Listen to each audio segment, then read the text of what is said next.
Kadarland, membangun kenyamanan. Datang ini.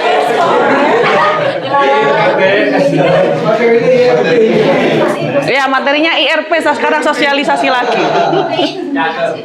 Nah, bukan. Kamu kok?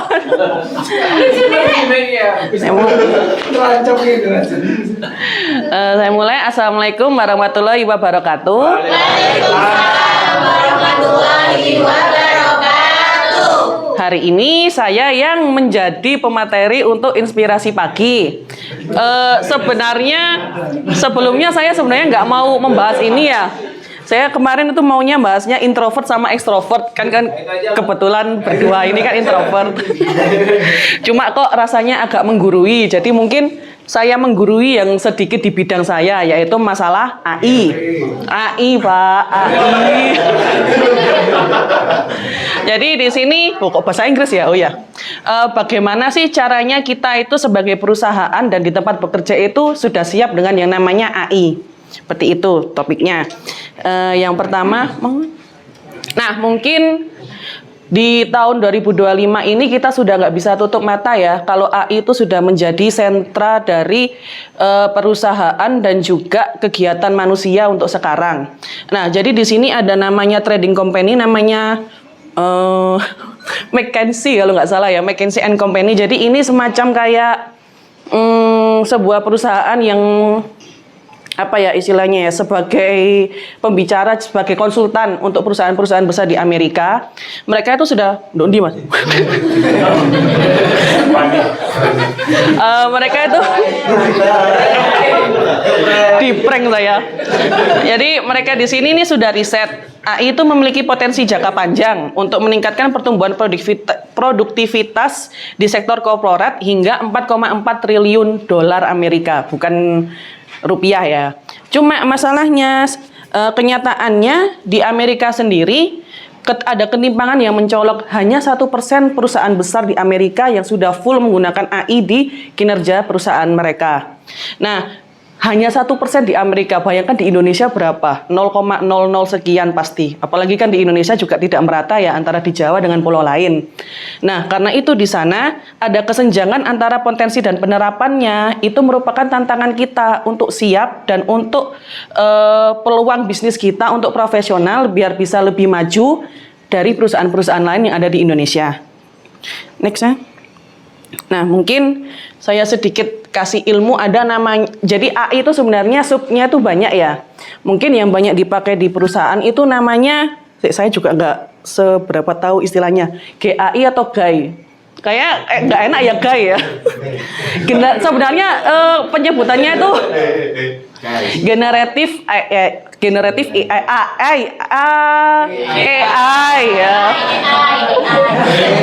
Ini lah pas saya coba. Nah.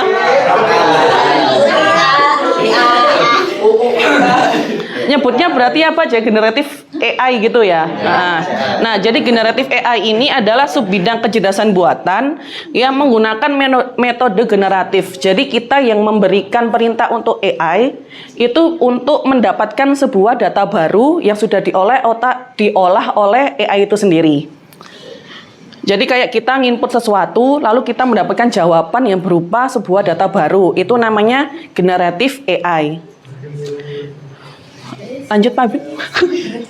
Nah, di sini mungkin kenyataannya untuk generatif AI sendiri ini itu sudah menghemat waktu pekerjaan kita. Jujur-jujuran aja, kita di sini semua semenjak sudah ada ChatGPT Premium, kita sudah mulai menggunakan itu untuk menghemat waktu kan. Sebagai contohnya aja saya, kalau misalnya ada pengumuman di WA untuk tim marketing atau tim teknik, saya biasanya pakai AI. Ya, maksudnya hal-hal seperti itu dan saya lihat di AI-nya kita sekarang kan sudah ada subfoldernya milik karyawan masing-masing. Baik itu HR, marketing, teknik itu sudah menggunakan semua dan saya yakin teman-teman juga tahu itu sangat menghemat waktu kita. Nah, sesuai datanya sendiri, menurut survei terbaru dari Amerika tentang adopsi generatif AI ini, itu kita sudah menghemat 5,4% pekerjaan. Jadi misalkan kita ada pekerjaan 40 jam dalam 1 minggu ya, itu kita sudah menghemat sekitar 2, sekian jam di 1 minggu tersebut. Nah, harapannya di Amerika sana itu di tahun 2029, generatif AI itu sudah dapat menghemat pekerjaan hingga 12 jam. 12 jam ya, tapi bukan berarti nanti karena sudah ada AI, jadi pekerjaan kita jadi semakin banyak ya, semoga tidak seperti itu nantinya di masa depan, kekhawatiran saya. Next. Nah, ini agak istilah IT ya, tapi mungkin saya sedikit jabarkan. Jadi, generatif AI ini sendiri sebenarnya ada 3 jenis. Yang pertama adalah generatif adversarial networks. Di sini itu ibaratnya di sistem ini itu akan ada 2 aktor.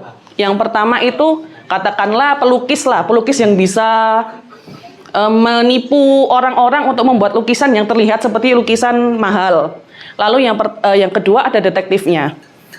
Nah, di sini 2 aktor ini itu saling beradu, Pak.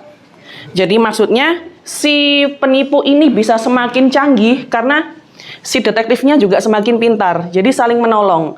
Si detektifnya pintar bisa tahu itu lukisan palsu, berarti si penjahat itu nanti bisa lebih menipu lagi jadi biar lebih kelihatan realistis. Jadi ada 2 aktor yang saling membangun istilahnya, biar membuat hasil dari AI-nya itu lebih sempurna. Ini biasanya untuk kayak AI musik, gambar, ataupun media. Media juga gambar sih sebenarnya, sekultur ya. Lalu ada lagi di sini variational autoencoders.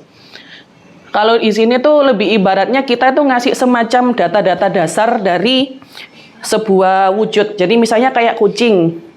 Kucing kan nggak mungkin kepalanya 2 ya, pasti kucing itu kepalanya 1. Lalu masalah tangan kakinya kucing kan pasti 4, nggak mungkin 2 atau 1. Nah itu sebagai sebuah dasar dari kucing itu sendiri. Nah jadi di sini AI itu sudah menyimpan data kucing itu pasti berkaki 4 dan pasti berkepala 1. Itu namanya variational autoencoder atau VAA. Lalu yang terakhir, nah ini yang paling banyak kita pakai ya, model GPT. GPT itu di sini, jadi kita mengambil data dari internet yang nanti dicari oleh AI-nya sehingga kita cuma tinggal langsung prompt saja melalui kata-kata. Misalnya carikan restoran terenak di sekitar Kadar Group. Nah itu nanti dari AI-nya sendiri itu langsung mencari di internet. Apa ya restoran terenak di sini? Kalau menurut saya mie mapan sih ya. Saya sukanya mie mapan soalnya. Ayam penyet. Keres. Oke lanjut.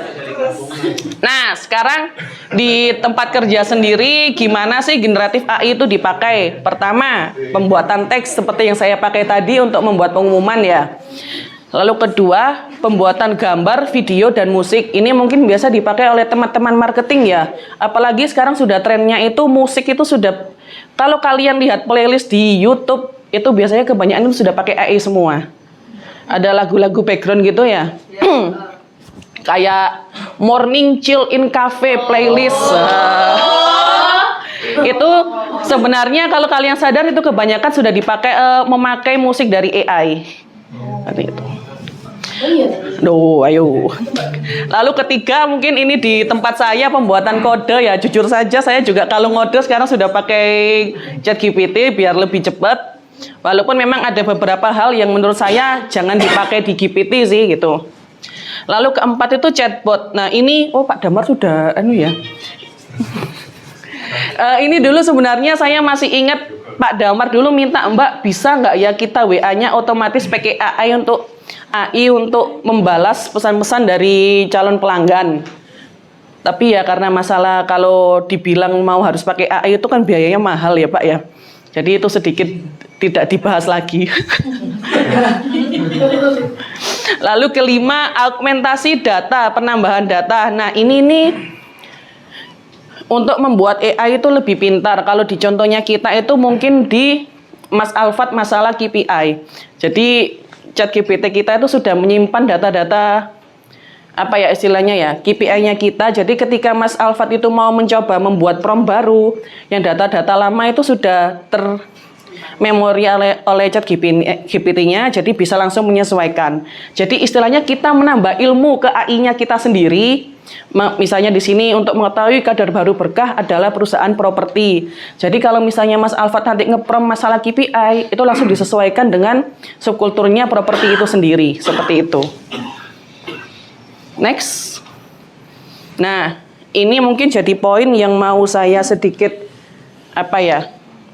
sedikit fokuskan, karena kita kan semua sudah mulai memakai AI. Tapi tolong diingat lagi, AI itu memang sebuah gebrakan, tapi itu juga menjadi gebrakan lain untuk celah entah itu kriminalitas, pembobolan data, atau mungkin kebocoran data juga tanpa kita sadari ya, seperti itu. Makanya ini mungkin saya sedikit highlight beberapa masalah problema dari penggunaan AI yang tadi sebelumnya itu yang ada berapa sub ya? Saya kembali Mas, aku lupa.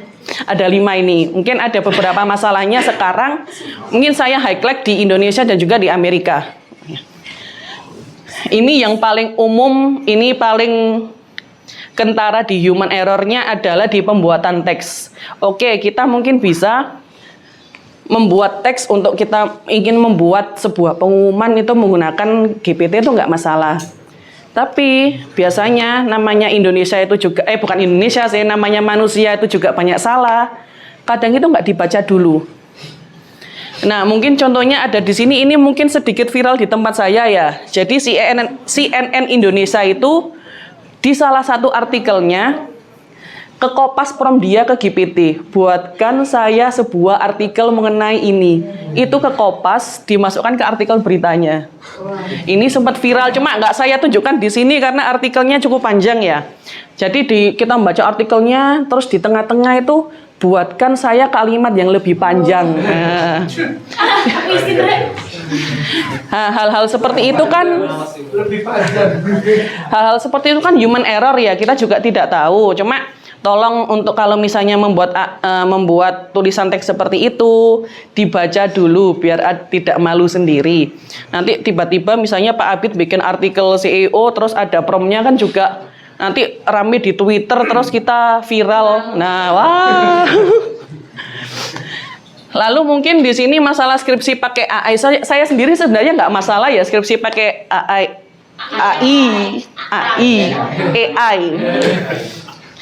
Cuma kalau bisa tuh dibaca lagi biar kalau ditanya-tanya oleh dosen atau mungkin teman-teman kita itu setidaknya masih bisa menjawab.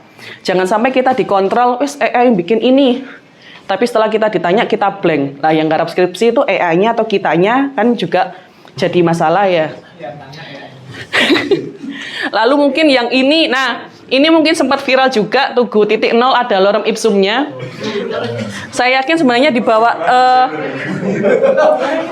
ini memang dulu mungkin masalahnya di desainernya lupa ya.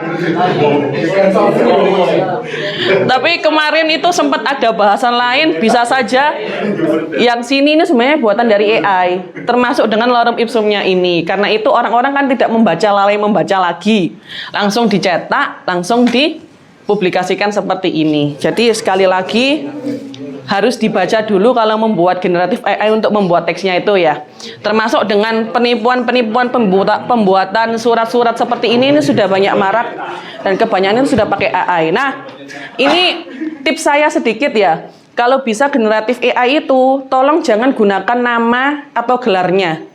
Maksudnya misal sampean sampean itu buatkan saya internal note dengan nama atasan adalah misalnya nama lengkapnya Pak Iqbal ya. Nah, tolong nama atasan ini disamarkan. Karena kalau dari polisinya AI sendiri, mereka itu bisa menggunakan data kita sebebas mungkin yang sudah kita inputkan. Nah, nggak lucu nanti suatu saat di AI ada yang tanya, siapa atasan dari PT Kadar Baru Berkah? AI sudah tahu, jadi langsung jawabannya nanti nama lengkapnya Pak Iqbal. Nah, kalau bisa, kalau melakukan prompt di GPT, kalau ada nama, gelar, dan informasi pribadi seperti KTP dan lain-lain, tolong disamarkan. Itu aja, nanti kita nggak lucu nanti tiba-tiba saya tahu nomor KTP-nya Mas Alvin, saya buat pinjol kan juga kita nggak tahu ya. Nggak bisa, Mbak. Bisa dipakai. Mungkin itu next Mas. Pembuatan media. Nah, ini mungkin akan banyak digunakan oleh marketing nanti ya, pembuatan kayak gambar-gambar AI dan lain-lain. Tapi yang mau saya tekankan itu selain dari sisi sekarang media itu bisa diubah secara gampang, kayak contohnya di paling kiri ya, masalah bukti transfer itu pakai AI itu sudah bisa diubah. Nih seperti ini. Nah, jadi bisa dilihat ini ya, transfernya 12.500 rupiah aja jadi 1 juta. Nah, maksudnya ini masalah kehati-hatian ya, tapi mungkin masalahnya ada di sini. Penyiar cantik Cina ini bukan manusia. Sekarang Cina sendiri itu sudah mulai menggagaskan apa ya istilahnya ya, kalau kasarnya itu jadi susah untuk warganya itu berpendapat. Nah, termasuk di ini. Jadi di sini itu ada namanya apa ini? Ren Xiaorong. Jadi di sini dia itu AI, tapi dianggap sebagai pekerjanya televisi ini. Nah, karena di sini dianggap pekerja, tapi dia di sini ada AI, dia itu tidak ada kebebasan untuk berpendapat kan. Bisa saja dia ingin ada berita soal apa ya ini ya, ini loh Partai Komunis Cina. Kalau misalnya manusia kan dia ada berhak untuk dia mau menyiarkan atau enggak. Tapi di sini karena dia absolut adalah AI, ya dia mau aja. Nah, maksudnya jadi manusia untuk berpendapat itu sudah mulai digantikan oleh AI gitu loh. Nah, kita mungkin harus hati-hati di sana. Ada lagi mungkin saya yakin di masa depan akan berkembang. Tapi untuk media-media AI sekarang kayak apalagi di fake gini ya, biasanya itu gambarnya itu tidak ada emosinya. Jadi misalnya senyumnya itu kosong, bisa aja lagu-lagunya juga tidak emosional. Nah, kayak begitu kan untuk sebagai brand di kita itu kan mungkin kesannya jadi sedikit kayak robot gitulah. Jadi maksudnya sisi emosionalnya itu tidak ada. Jadi mungkin disesuaikan saja penggunaan media ini. Mungkin kalau kayak gambar pemandangan dan lain-lain itu sih oke ya. Cuma kalau media-media yang menggunakan ekspresi manusia, saya sarankan mending masih tetap menggunakan fotonya Mbak Freda, fotonya Mbak Jihan, pokoknya teman-teman kita yang ekspresif. Jangan menggunakan AI, gitu aja. Jadi konten-konten kita kalau bisa kayak yang lucu-lucu, kayak kemarin Mas Alvin itu lucu banget, saya ketawa.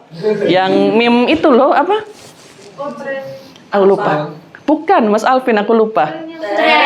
Nah, ya kan itu kan susah untuk dilakukan dengan AI kan, karena AI tidak seekspresif itu. Jadi harapannya untuk konten-kontennya Kadar nanti masih tetap menggunakan talent-talent kita yang berekspresif sekali. Gitu.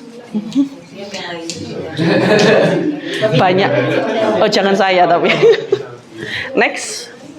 Nah, di sini chatbot ini loh ya sebenarnya mengacu ke Pak Damar lagi sih.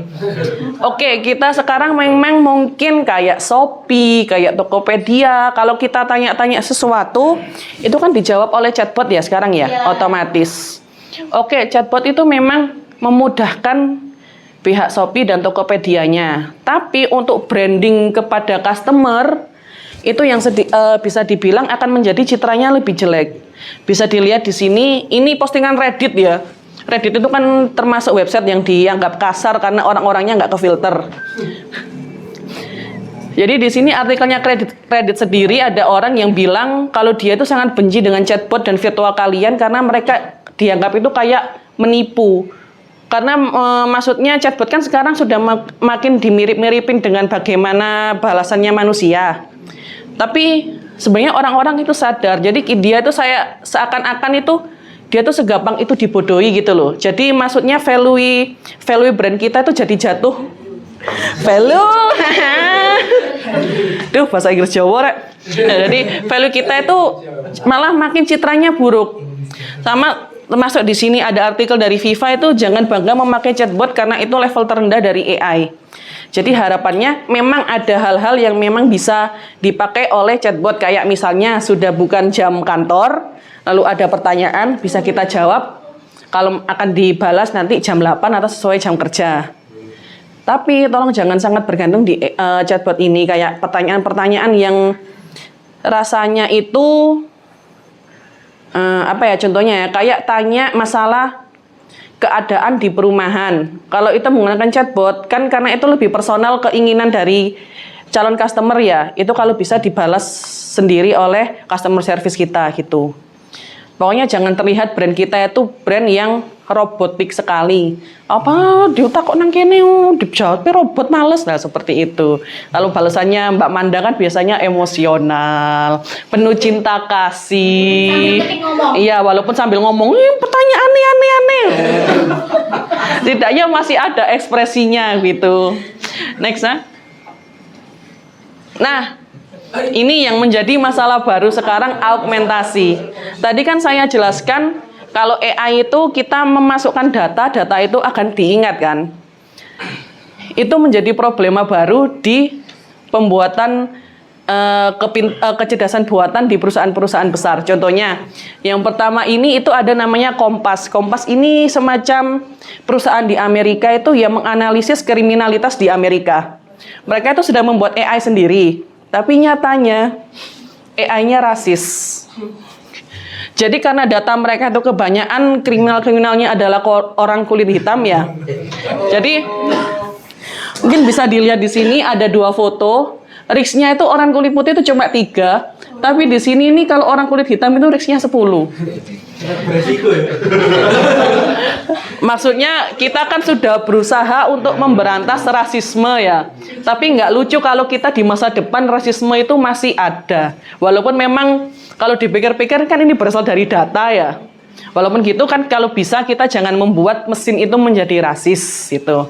Bisa dilihat di sini lagi orang kulit hitam kulit putih 3 dan 6. Nah, ini kan sangat bentuk rasisme yang nyata ya. Masa kita misalnya kita lagi kena panas waktu sedang gelap-gelapnya ke Amerika lalu kita ditangkap kan juga nggak lucu ya. Itu. Lalu masalah lain adalah di Amazon. Nah, di Amazon ini juga HR-nya sekarang menggunakan AI, Mas. Cuma masalahnya AI-nya Amazon ini seksius. Jadi nggak mau karyawan wanita yang pasti yang lolos-lolos itu kebanyakan adalah pria. Nah, ini juga menjadi hal-hal baru yang ini cukup ramai di Amerika kemarin. Ya biasa kalau di Twitter kan SJW-nya banyak ya, feminisme juga banyak. Cuma ya tetap ini dari AI, dari robot. Kalau robot sendiri berpikir seperti itu, gimana nanti di masa depan? Nanti kita nggak dapat kerja, Bu. Nanti aku nggak ngoding dong, gitu. Jadi masalah-masalah seperti ini sudah mulai ramai di Amerika, masalah biasnya AI. Walaupun memang ini kan dari data-data mereka. Berarti kita juga tahu sebenarnya memang dasarnya Amerika itu rasis dan juga seksi. Cuma kan kita tidak ingin itu terjadi ya. Jadi maksudnya untuk data-data kita itu kalau bisa nanti lebih beragam lagi yang kita masukkan ke dalam ChatGPT. Misalnya saya takutnya nanti data marketingnya Sorong saja yang masuk, otomatis kan orang-orang wirausaha yang ada di daerah Sorong aja yang lolos nanti misalnya kalau kita membuat sistem untuk menilai apakah user ini bisa akad atau enggak gitu loh, Mas. Nah, dengan data-data itu jadi harapan saya nanti masukkan data lebih banyak di GPT kita nanti biar bisa mendapatkan data lebih konkret gitu. Next. Nah, ini mungkin mengacu ke tadi ya, AI yang bertanggung jawab. Pertama, jangan masukkan data-data kita secara raw, raw itu istilahnya mentah di GPT.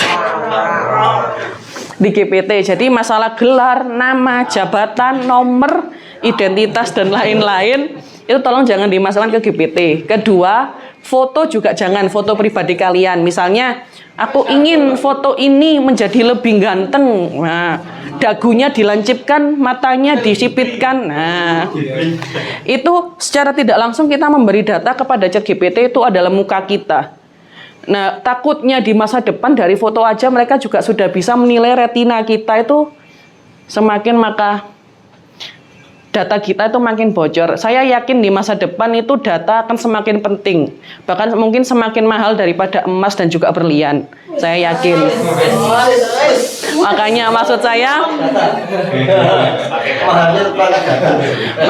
maksudnya kemarin kan sudah ada tes retina yang kita dibayar 800.000 itu kan. Yakin 40 tahun lagi itu jadi 80 juta, yakin saya. Cuma makanya karena kita sudah mulai transformasi ke era digital, saya harap teman-teman semua itu menjaga datanya masing-masing. Termasuk entah itu ras, warna mata, nomor identitas, nomor HP pun juga. Itu kalau bisa apa-apa yang ditanyakan di chat GPT itu saya minta tolong disamarkan untuk apa ya istilahnya keuntungan kita masing-masing biar merasa aman gitulah. Nanti misalnya tiba-tiba ada di chat GPT yang tanya siapa Jihan Ikrimah di PT Kadar Baru Berkah, itu nanti akan muncul kalau misalnya sampean masukkan data di GPT kita tidak difilter. Itu loh, kalau bisa nama orang tua juga itu kan paling biasanya ditanyai kalau buat bank-bank atau pinjol gitu ya. Itu jangan sampai bocor. Saya cuma minta tolong teman-teman lebih berhati-hati untuk menggunakan chat GPT-nya ya. Jangan sampai data-data identitas dan juga data perusahaan itu bocor. Kalau memang ada kayak pertanyaan yang sedikit sensitif, tolong disamarkan aja nama perusahaannya. Ya, X. Nah, itu mungkin ditambah kasih tanda kurung perusahaan properti gitu loh. Jadi biar GPT-nya itu tahu kalau ini lebih mengarah ke properti gitu. Sebagai contoh. Mungkin itu saja sih, saya harap ini sudah harusnya. Nah, sudah selesai. Mungkin itu saja. Maaf kalau misalnya kurang informatif, tapi saya ingin sedikit menyadarkan teman-teman kadar kalau hati-hati dengan datanya masing-masing seperti itu. Terima kasih. Assalamualaikum warahmatullahi wabarakatuh.